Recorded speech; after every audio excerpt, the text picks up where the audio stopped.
In today's episode of The Daily Hustle, we pick up where we left off last time. We're talking about the 12 steps to turn your idea into reality and raise money for your business. And also, yes, the angel named Eric. That's all coming up. Broadcasting from the box that rocks and Thrive15.com world headquarters, it's The Daily Hustle with Daniel McKenna.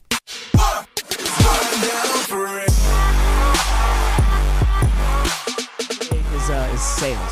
So what's your business model? Well, hang on. This is a big one. Yeah. This is a big one. This is a big one. We need some mojo. You want me to slap some mojo down? Slap some mojo on this, please, if you don't mind. How about we slap a little Southern mojo down? Okay. How about this? Oh. Wow. Did you get goosebumps like I did? Well, I sort of my hips started moving. I didn't mean for them to start moving. I saw that. I wasn't going to say anything. Well, but yeah. I did see that. This is just something that Marshall does not bring to the program. Is the Southern mojo. There's too much tall body to he needs to control everything, and so. Okay, so give me number 8. All right, so number 8. Here we go. Sales. What's your business model?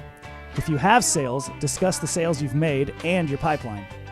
What are the microeconomics and the macroeconomics that turn your business into a X million dollar revenue business, okay? Emphasize the microeconomics, which is each user. Let me start that over. Each user is worth $1 per year because instead of the macroeconomics, which would be if we can get 1% of $10 billion market. Okay. Right, unpack that a little bit for us. Dan. Okay, so let's unpack that a little bit. First of all, there's some big concepts in there, microeconomics versus macroeconomics, basically saying don't say that it's the hospitality industry and it's a $14 trillion industry, and if we just had 1%, we'd be making so much money. Little pie in the sky, right? Like you're kind of just throwing 1% of $14 trillion is so much money. If we just had 1%. Okay, yeah, that's true. If you could get 1% of $14 trillion, that is a lot of money. But that's not going to convince anybody to invest in you that's serious. Right. Because saying that we can get a huge number and not backing it up by how specifically you get there, that doesn't mean anything. Right. Microeconomics focus on the actual customers. Saying, okay, if each user is worth $1 a year, okay, if we get 1 million users, now we're talking about $1 million a year of revenue. Okay, that's something that we can wrap our heads around. It's a little more tangible. It's kind of like a real statistic that you can, okay, this is what we're building towards. And with our marketing, we're going to be able to reach 1 million people. And if we can close 250,000 of them in the first year, that's okay. So see what I'm saying? I'm saying specific, break it down to actual individual customers, individual numbers coming in the door. This is the sales. This is where we expect to hit. Okay, this is what we're looking at. This is what we think we can do. All right, and then also, what's the model? Is it affiliate marketing? Is it direct sales? Is it door-to-door sales? How are you going to actually sell this stuff? Marketing is getting your name out there. Marketing is getting people to come look at you, right? Sales is you're closing their face. Sales is they're paying you. Right. Close that face. Right? So they're paying you at this point, okay? So, but what's the business model? How does it make sense for me, if we're talking about investing, how does it make sense for me to give you money and then think that I'm going to get money back? Is your profit high enough? Is your business model is we're going to have a 30% net profit on everything we sell? Okay, 30% net profit. How many users you're going to have? Okay, X over years. How soon can I get my money back? Right. Okay, you're talking about business models, some financial numbers here. Okay, it's like so Professor McKenna over here. Well, I've got the glasses on today. I'm much smarter today. I'm less like I don't know, less personality. I feel like just more like straight laced. You're always personality, Dan. Oh well, thanks. In man. my book, I appreciate. Eric's trying to get on the show. Eric's trying to permanently join the show, and I appreciate that. I appreciate that. I appreciate that. Okay, so number 8, sales. If you are just creating your own business plan, Thomas, or anybody else out there, how are you going to sell? How are you going to actually close people? What's your model? How do you bring money in the door? And then with that money, what are you going to do with that money? Okay? What's your model? How are you focusing on individual customers? How many of those individual customers can you get to in a week, in a month, in a year? How much money can you actually make? This is super important because people get into business and they don't think about this. It's crazy, isn't it? They spend all their time and all their heart and the money that they have, and they work so hard, but they've never realized they set themselves up for a business that will never make them hit their goals. Right. So what you're saying is like maybe somebody builds all these things and they're ready to go and they've got their product, and then they get an inbound sales call and they don't know. There's nobody there to answer the phone. They don't. Well, if let's say I do custom like wood engraving. I like actually cut down the trees, chop them down, sand them off, engrave the trees, right? Sand them out, send them out. Right. Okay. And I'm going to make millions. This is a great idea. It's a good product. It's a great idea. Okay. Yeah. Sure, that might be a good idea. It might be a good market out there. Yeah. Okay, so what's your plan? I'm going to chop down these trees. Okay. So how many of those can you do a day? Probably takes me about all day to do 3. Okay. So if you're doing 3, sales-wise, how many are you selling there? You're selling 3. How much are you making per? Okay, I'm making $100 per. Okay, so you can make $300 a day. If you're working Monday to Friday, you can make $1,500 a week. How much is your overhead for the equipment you have? Well, you got your lease, and you got your chainsaw. Got that sander. Built. You sander. Have maybe you have to pay the guy who owns the land with all the trees. Got to buy that tree. Okay, right. So let's say that your weekly overhead here is $1,000. Okay, so you're saying I'm going to put all of my time and all of my energy and all of my heart and everything that I want into this, and at max with this current plan, I'm going to make $500. Right. Doesn't sound so good all of a sudden, does it? So this is why this is so important for right. people at home that are trying to start their own thing. Come up with your numbers. Figure out how you're going to actually do it. Now, if you're saying, okay, I'm going to hit $500, I'm going to store that all away until I've got an extra $2,000. Now I'm going to hire somebody else. Now we can do 2. Okay, sure, that might make sense. Make sure the numbers make sense. Make sure you actually think about this before you jump in there, maybe quit your full-time thing, right, and jump into a plan that has no chance of working, right. performance-wise. This is obviously important, but I feel like in today's market, it's super important with things like Etsy, and people are making their own products now, and they have a second job, and then they get into it, and they're like, oh, I can only make 12 of these a week. And exactly. I've got an order for 100. Exactly. Oh, what do I do now? So this is a super important step. So that's talking about the sales that you've made and your pipeline. If you have not made sales yet, you need to figure out your numbers. How many can I do? How many can we physically produce? Right. Give yourself an opportunity to grow there, but know how you're going to grow too. Okay. Cool. That was number 8. Number 9. All right. The competition. Okay.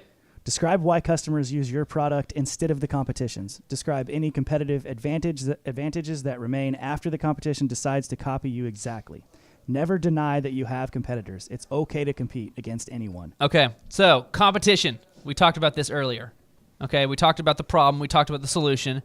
In the solution, you need to be able to identify your competitors and what they do that you can do better. Okay, how are you going to solve this problem better? You can't say that I'm the only one out there. The reason I'm going to work is because nobody else does it.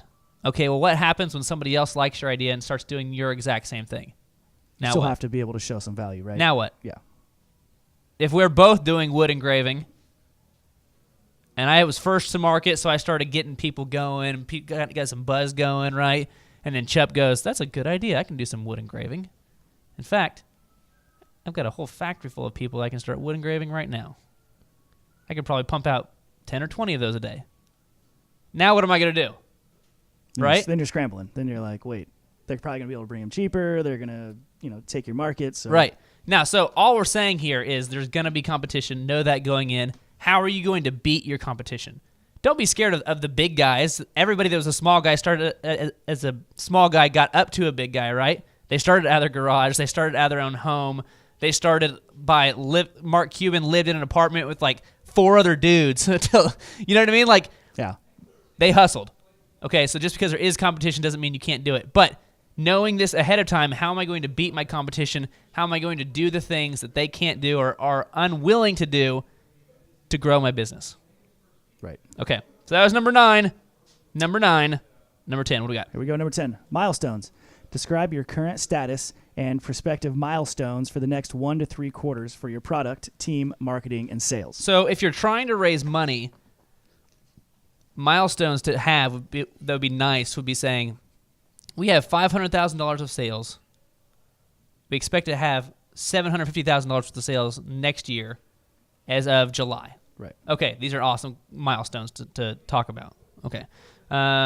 Maybe your milestones are because it's a free app. Mm-hmm. We have X amount of users, and based on our growth pattern, we're going to have twice as many users in 3 months. These are good milestones to have to talk about, right? You're talking about current projections where you actually think you're going. Okay? If you don't have these things, and maybe you're not trying to raise money yet, okay, you're just trying to build these ideas, these are great for holding you accountable to what you think you can do and then actually putting in the work to actually get there. Okay? Because if you're the business guy, if it's you got to hold yourself accountable, you got to hold your team accountable to, okay, we're at X. We want to be at Y in 3 months. How do we actually get there? How do we get from X to Y? Break it down. Okay, we need to do this a little bit differently. We need to gain 100 customers here, 100 customers here, 100 customers here. That gets us to 300 more customers. All right. Create that path to get to your milestone. How are we going to get 100 customers more per month? Yeah. All right, well, Chuck's going to have to start making phone calls. And then, okay, so Chuck makes 100 more calls, gets 100 more customers. Next month, what? Is Chuck going to now call 200 people? Is that possible? I don't know. So use the milestones.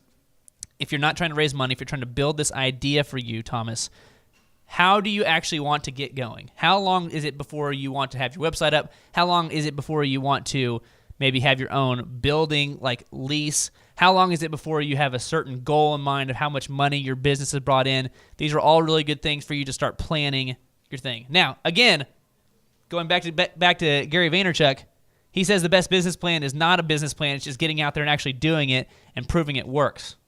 Proving that your idea is good, proving that the model is real, proving that there's customers that want to pay you. But this milestones that help you idealize and figure out what is it I really want to hit, what do I think I can hit, and then start planning backwards about how to actually get there. Yeah. Okay. Yeah. Number 10. Let's go on to number 11. Conclusion. Use a table with the quarters on the axis and the functions on the y-axis. Also include quarterly and cumulative gross burn, okay? So your expenses, assuming zero revenue for the next 1 to 3 quarters. Don't build a detailed financial model if you don't have past earnings, a significant financial history, or insight into the issue. Okay, so what this is saying in a lot of words here is, okay, we have this much sales coming in, we have this much expenses coming in, we expect with our milestones, we expect to be hitting these type of goals. This is how so it's talking about the x-axis and the y-axis. Yeah. It's showing on a chart, this is where we are, this is where we've been, and this is where we're going. It's a visualization so they can see where you're headed. You're easily laying it out for them. Specifically, this is the plan. Right. So you can see it. Okay. Because people communicate differently, right? I can talk at you all day, maybe you don't get it, but then you see a chart and you're like, okay, now I get it. Right. Okay. Right. So the conclusion is, in conclusion, based on my summary, my mission, and my idea, and how I'm going to solve these problems, and how I'm going to provide the solution that people need, and then market that idea, and then sell that idea, and these are the milestones that we're at. In conclusion, business-wise, financially, this is where we are. Right. X amount of users, X amount of revenue, what have you. Cool. Okay, that was number 11. Let's go on to number 12. All right, 12 of the 12-step process, financing. Financing. So dates, amounts, and sources of money raised. How much money are you raising in this round? Restate the hypothesis that you will test in this round. Okay, so financing, especially for the people that are trying to raise money for their idea, Okay. this is the ask. This is the call to action at the end. Right. This is I just laid out my whole plan for you. By the way, I'm seeking $1 million, and we're trying to raise that money by March in this round. And that $1 million is going to give us the ability to test these ideas to help grow our company. And we're going to give you X for this $1 million, just 10% or whatever it is. Yeah. Okay? Yeah. Or maybe if you're asking your mom, or maybe you're asking your aunt or your uncle for $5,000 to get your business going. In conclusion, based on everything we said here, I want to raise $5,000 by April. That $5,000 will let me get my whole website up, get my branding done, get my phone turned on so I can make calls, whatever it is, right? In conclusion, here's the ask. I've given you all the information. This is what we're asking for. Yeah. Okay? How much of this can you help me with? Okay? Right on. So that was number 12. Now, the The non-thing on here that isn't on here as far as like a pitch deck wise is the follow-up, and you're going to have to follow up. It's just like sales, you're going to have to follow up. Most likely, people aren't going to just dive in and start throwing money at you. Hopefully they do, but most likely they won't. Right. You're going to have to follow up after this. You're going to have to pitch and follow up and follow up and follow up as many times and follow up until they just tell you, don't ever talk to me about this again. Right. At that point, you're like, cool. So next week, maybe? Yeah. No. So then you're going to have to pitch to somebody else. Right. Like I said, we tried to pitch to hundreds and hundreds and hundreds of people, probably got a hold of dozens and dozens of people, found the people that believed in it, raised the money for it, got the thing going. Right. Okay? So that was the 12-step program here to laying out your business plan or your pitch deck if you're trying to actually raise money. So this is a pretty big deal. It's a big deal. You don't want to end up, I got a little here. Oh. I'm 35 years old. I am divorced. Yep. And I live in a van down by the river. That's where you want to keep. You want to avoid. So what? Sam's trying to get our attention. He's doing jumping jacks. He can't stop working out. He can't. It's one of those things. He can't stop working out. He's just back there getting his fitness in while working. I'm jealous. I'm impressed. I'm impressed. Okay, so that was the 12 steps there. Hope you guys loved that. That was great stuff there from David Bowen again. David Cohen. Cohen. There you go. I looked it up because I thought I said it wrong. I did say it wrong. David Cohen at Bessemer Venture Partners right there. Probably thinking of David Bowie. That might have been. I don't know that he did very much business stuff, but he did a lot of. Okay, so let's dive into the daily. This is where I need some music though. All right. Daily wins of the week. Some daily wins of the week here. How about this? I like this. I'm ready. Oh, wow. It just kind of brings me to a place of happiness and joy. Wow. Just like daily wins, right? Kind of like almost like an angelic choir sort of thing. It sounds exactly like that. Okay, so then in that case, I need you to announce the daily wins of the week. So the daily wins of the week. Wait, hang on. You see, this is your first time on the show. I get it. You don't. Right. This is the part where Marshall has to say the daily wins of the week like he's announcing it. But I always tell him to do it in different ways based on whatever that kind of the music he brings up.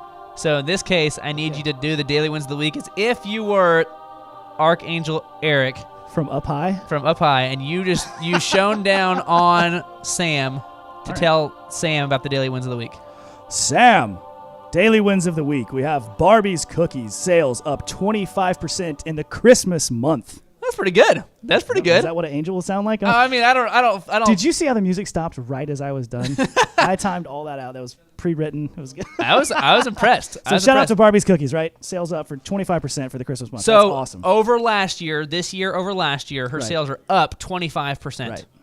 So she's been grinding. She's been applying all the things that we start talking about, the Dream 100, the checklist, the workflows. And her sales are up in this month 25% more than they were this same time last year. That's correct. So that's a really big deal. It is. Shout out to her. Shout out to Barbie's Cookies. Okay, right. So for the rest of you out there who maybe want to get on some of this stuff that the Barbie's Cookies girls are on, we have the workshops. And you can also, show them, Sam.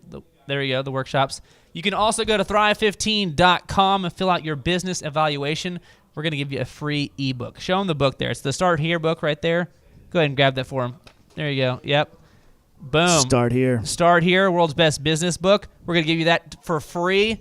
If you did nothing else and never talked to us again but read that book, it's going to change your business dramatically if you execute the things that are in there. Really, really good stuff. Go to thrive15.com. Oh, thank you. Yeah. I could have used this a little bit earlier. I'm sorry. I feel like when we talk about Thrive 15, it's kind of what America, it's like the embodiment of America. I appreciate that, and Americans appreciate that, and non-Americans don't appreciate that. So for everybody, for all the international love here on the show. Just joking. We do Thrive15.com. Fill out your business evaluation. Get your free ebook. Start here. And get involved in the workshops. ThriveTimeshow.com/workshops. Eric Chupp, thank you so much for being here, man. It was a blast. Appreciate you. Hope I worked my way in so I can join you again. No, it was fun. It was fun. So there it was, folks. That was the Daily Hustle episode 4. Episode 4. Yeah. Wow.